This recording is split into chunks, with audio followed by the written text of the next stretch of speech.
Hello. Okay, so I'm going to preface this video by saying that I don't really know what I'm doing, but I'm here on the internet to talk about books. And for today, I have Arundhati Roy's memoir, Mother Mary Comes to Me. So if you're anywhere on the internet, I'm sure you've seen it because it's been brilliantly marketed. And rumor has it that Arundhati Roy was in the Penguin office in Gurgaon for a week signing copies that were distributed all over India and perhaps even abroad. Nevertheless, Mother Mary Comes to Me is Arundhati Roy's first ever memoir. It is a account of her relationship with her mother after her mother Mary Roy died. Mary Roy actually had a pretty tough life. She was not treated well by the men in her life, whether it was her dad, whom who had violent episodes, whether it was her brother, whom she had a disagreement regarding property. Although eventually later in life, that was resolved. She resolved it legally, actually, but her relationship with her brother actually got better too. Or whether it was her husband, who unfortunately turned out to be an alcoholic. Mary Roy did brilliantly in her life. She had two children, Arundhati Roy and her brother Lalit. She took them and she left. She founded a school in Kerala, which still exists, and apparently it's doing remarkably well today. And so she was an iron woman of her own kind.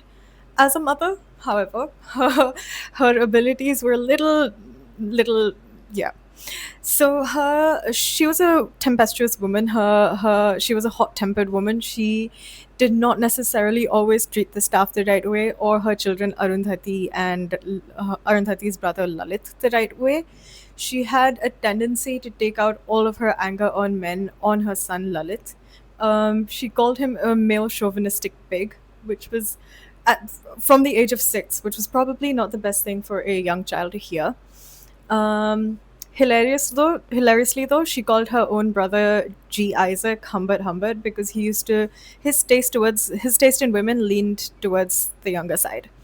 Okay, so this book details Arundhati Roy's fraught relationship with her mother. You see her mother introducing her to literature. You see her mother having her back and telling her to aim high in life. You see her mother encouraging her to go to Delhi to do her work. But that is a sign of a big-hearted parent, essentially. But at the same time, her mother is tempestuous. She belittles Arundhati in front of the school staff. They do not have the most ideal relationship. There's a moment in the book where Arundhati Roy's mother, Mary Roy, s- beats her brother, Arundhati's brother Lalit, for securing bad marks in school. And then the next morning, she goes and hugs Arundhati for her good marks. And Arundhati just says that her entire ideas of feminism become warped because of this. Arundhati Roy also touches on abortion, which is, of course, a touchy topic. But I feel like it's become more of a political conversation than a personal one. And I like this moment where she essentially says that Arundhati Roy has had an abortion herself.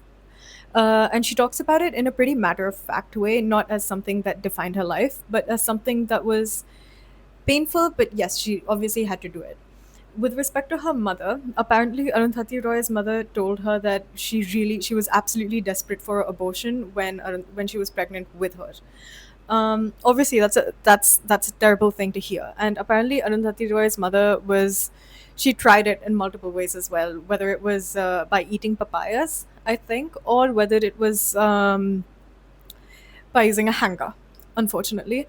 But there's this brilliant moment where Arundhati Roy just says that she doesn't take it personally, but she she she just understands that her mother Mary Roy is trying to tell her that children come with responsibility and children come with you have to ensure that they grow well. On a different note, this memoir is also it's a brilliant exploration of how you see okay, so you see Delhi. I feel like Delhi is not talked about enough in a lot of books. or it is talked about, but but it's never a central character or something. But in this book, you see Delhi, you see Kerala as well. But personally, I reside in Delhi, so I can tell you about that. You see what college life in Delhi is like. You see the small, naughty, dirty snippets of it that are unbelievably fun. You see how it can possibly be restrictive but so freeing. You see the exposure to ideas.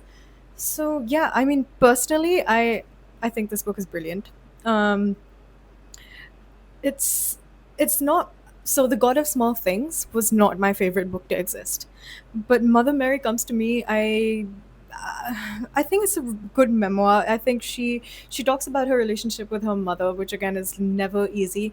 But she talks about her mother's flaws without making her mother seem like a small or poor person, but she loves her in spite of that. And I think that is the human condition, because we're all like a multitude of things. So Arundhati Roy captures that perfectly well. And in this book, she's also detailed accounts of her relationship with her husband, Pradeep, and other people such as Sanjay Kak, I think, the documentary filmmaker.